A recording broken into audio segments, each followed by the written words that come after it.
Why do I see my gears sometimes, but not others? Did you know that your automatic transmission may let you manually switch gears too? In fact, with SelectShift, not only can you easily shift gears, you don't have to worry about using a clutch either. Here's how it works. In addition to the traditional gear selections, your transmission has two additional modes.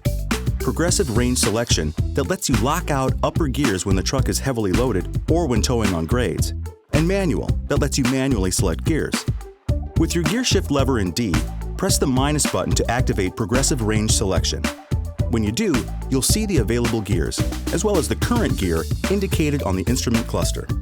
So, if you press the minus button once, it will lock out 6th gear, and press it again to lock out 5th, and so on. Once you lock out gears, only the available gears will be shown, and your transmission will automatically shift between them. The unlocked gears will automatically reappear in the display when you restart your vehicle. To unlock a gear, just press the plus button. To manually shift gears, move your gear shift from D to M. Now, only your current gear will appear.